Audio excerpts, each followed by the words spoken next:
में विकास दुबे का किरदार निभाएंगे। वैसे ये एनकाउंटर भी कोई अनुराग कश्यप की फिल्म स्क्रिप्ट से कम नहीं था। तो क्या वासेपुर के राजा अब कानपुर के राजा बनेंगे? तो बताइए अपना जवाब। विकास दुबे की बायोपिक में मनोज बाजपेयी निभाएंगे उनका किरदार, फेक या नॉट फेक? अगर ये सच है तो मेरे मन में एक ख्याल आता है, मनोज बाजपेयी को ऐसे मार धाड़ वाले किरदार ही मिलते हैं। मैंने उन्हें कभी खेतों में नाचते हुए नहीं देखा है, बस एक बार सपने में मिलती है मैं ठुमके लगाते हुए देखा है। लचक अच्छी है उनके, खेतों में नाच के भी एक बार जरूर ट्राई करना चाहिए उन्हें।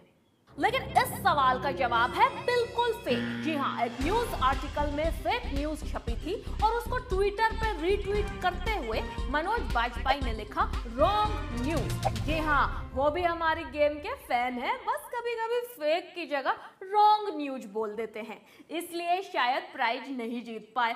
ऐसी भूल आप लोग मत करना। अगली खबर है पति पत्नी और वो के बारे में, जिसमें वो थे प्राइम मिनिस्टर मोदी। सुनने में आया है कि एक जोड़ी शादी के रिश्ते में बंधने वाली थी, लेकिन उनके बीच पीएम मोदी पर बहस हो गई और उनकी शादी रद्द हो गई। तो बताइए, दूल्हा दुल्हन लड़े मोदी जी पर और कैंसिल हो गई शादी। फेक या नॉट फेक? वैसे दोस्तों, अगर ये सच है तो मैं कहना चाहूंगी कि प्लीज आप मोदी जी को अपनी रोमांटिक लाइफ में ड्रैग ना करें। वो अपना काम कर रहे हैं, उन्होंने कौन सा अपनी फ्लाइट कैंसिल कर देनी है जस्ट बिकॉज आपकी एंगेजमेंट टूट गई है? वैसे इस सवाल का जवाब है नॉट फेक। कहानी कुछ ऐसी है, एक कपल के बीच में बहुत प्यार था, लेकिन उनके बीच देश की आर्थिक प्रगति के बारे में बहस छिड़ गई और लड़की जो एक सरकारी नौकरी करती है उसने मोदी जी पर दोष डाला और लड़का जो मोदी जी का सहयोगी था उसको ये नहीं भाया। उनके विचार नहीं मिले और उन्होंने शादी रद्द कर दी। इसलिए कहते हैं कि प्यार और पॉलिटिक्स ऐसा कॉम्बिनेशन है जैसे कोको कोला और मेंटोस। ये अगली खबर सुनने के बाद आपको आपका लाडला बेटा थोड़ा कम लाडला दिखने लगेगा। आजकल न्यूज में आया है कि स्टेट बैंक ऑफ इंडिया के एक भूतपूर्व कर्मचारी के बेटे ने एसबीआई की एक नकली ब्रांच खोल दी।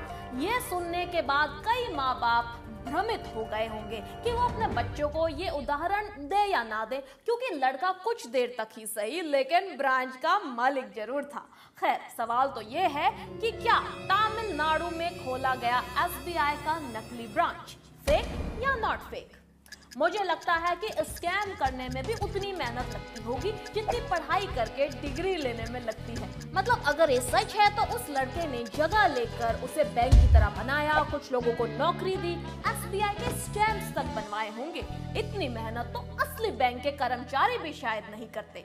वैसे इसका जवाब है नॉट फेक। जी हाँ, तमिलनाडु में 3 महीने से एक जाली एसबीआई ब्रांच चल रही थी। पुलिस ने 3 लोगों को गिरफ्तार किया, जिसमें से एक कमल बाबू था जिसकी मां एसबीआई में काम करती थी। वैसे ये साजिश इतनी सोच समझ के की गई, हो सकता है कि शायद धूम 4 की कहानी इसी घटना पे आधारित हो। अगली खबर है मेरी फेवरेट डिश केचप के बारे में। हर साल मैं एक दिन का केचप उपवास रखती हूँ। उस दिन मैं सिर्फ केचप खाती हूँ, लेकिन ये केचप के अतीत के बारे में है। ऐसी अफवाह आई है कि केचप दवाई की तरह बेचा जाता था, क्योंकि केचप डायरिया, बदहजमी और पीलिया जैसी बीमारियों में काम आता था। वैसे इसका पता नहीं, लेकिन केचप के बिना फ्राइज वैसे ही है जैसे मेरे बिना गिरीश। तो दर्शकों बताइए, टमाटो केचप का मेडिसिन के रूप में उपयोग किया जाता था, फेक या नॉट फेक? मुझे तो इस बात की खुशी हो रही है कि एक वक्त था जब च्यवनप्राश की तरह लोग केचप खाते थे। मतलब शायद अकेली नहीं हूं मैं, शायद उस जमाने के लोग मुझे समझ पाएंगे। #throwback। चलिए देखते हैं इस सवाल का जवाब क्या है। अरे ये क्या, ये तो बिल्कुल ही नॉट फेक है। जी हाँ, 1830 में ये आइडिया डॉक्टर जॉन कुक को आया था। फिर डॉक्टर कुक साहब ने टमाटर की गोलियां बनाकर वही रेसिपी बेचनी शुरू कर दी और फिर कई लोगों ने इसे दवाई की तरह बेचना शुरू कर दिया।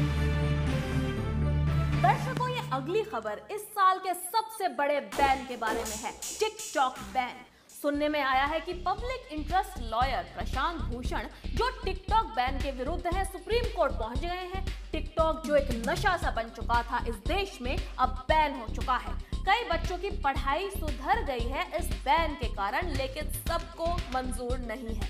तो आप बताइए, प्रशांत भूषण जी ने सुप्रीम कोर्ट को टिकटॉक बैन पे चैलेंज किया, फेक या नॉट फेक? आपके पास है 10 सेकेंड, उतना ही वक्त जितना टिकटॉक बनाने में लगता है। टिकटॉक के बैन ने कई लोगों को दुखी कर दिया है। लोगों के करोड़ों फॉलोअर्स थे, रोज की मेहनत थी और अब सब चला गया। ये सोचकर थोड़ा दुख होता है, लेकिन अब मैं रोते रोते टिकटॉक भी नहीं बना सकती, तो रोने का क्या फायदा? और इसका जवाब है बिल्कुल ही फेक। जी हाँ, ऐसी कोई अपील नहीं की गई, बस एक फेक न्यूज ट्वीट वायरल हो रहा है जो एक फेक अकाउंट ने ट्वीट किया है। ये तो एक फेक सब्शन है। हम टिकटॉकर्स का दर्द समझ सकते हैं, लेकिन अब दोस्तों इस ऐप को श्रद्धांजलि देने का वक्त आ गया है।